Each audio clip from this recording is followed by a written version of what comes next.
All right, H2Okies, Coach Jen here. Welcome to Coach's Corner. This is a new thing that we're starting this week, an opportunity for your coaches to come to you during this time that we are not physically together, to come to you with a little bit of either motivation or some kind of challenge maybe, or some instruction. And today I'm going to be focusing on instruction. So I wanted to talk to you today about the importance of crawling. So wait, before you hit stop, before you hit pause, don't leave yet, hear me out. I often hear when we are at peak, I often have swimmers come up to me and say, oh, Coach Jen, can I skip the crawling? I hate to do the crawling. Can I just leave it out? Can I go straight to the band work? You know, we're talking about in warm up to swim. And I always say, no, you have to do your crawling, do your crawling. So I know it's not an enjoyable part of warm up to swim for a lot of you. So I wanted to talk to you today about why it's important. Later on in our programming, when you get to be a senior, you're going to be adding heavier weight to some of the exercises that you're already doing. So if you're in age group 1 or 2 or 3, you're already doing the foundational work for the squatting and the deadlifting that we're going to be doing later when you're a senior. You're doing wall sits, you're doing wall balls, you're doing box squats, you're doing air squats. All of those things are foundational work to get you better at squatting.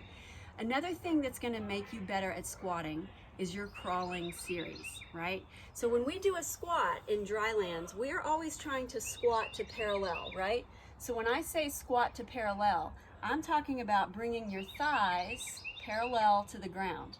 And in order to do that, you have to have really good ankle, knee, and hip mobility.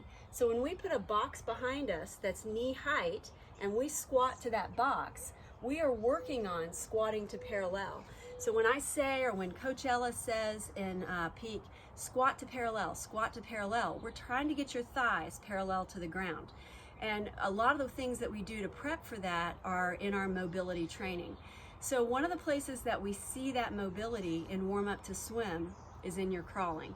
So when we do the bear crawl, right, and we're crawling opposite hand and foot, right, we are working on bending into the knees, the ankles, and the hips to develop the mobility for you to squat.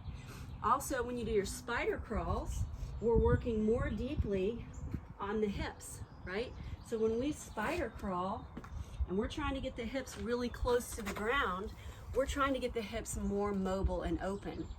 In Drylands training for our program, you have to earn your progressions. So you will not be allowed to progress if your coaches don't see that you have the strength, the body control, and the mobility to move into that more advanced exercise. So if you're hoping one day to squat with a barbell on your back, or if you're hoping to squat with a kettlebell that's heavy, or you're hoping to do deadlifts when you get into senior training, then you're going to need to develop that mobility to earn that progression. If you don't have the mobility and the strength to do it, we will not let you for your own safety.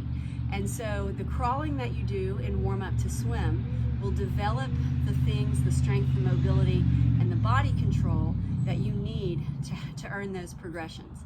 So do the work.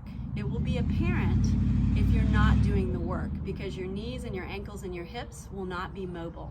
So I want to encourage you to do your crawling. Do your crawling. It's really important. Thank you for listening today. Have a good week, and we'll see you next week for Coach's Corner.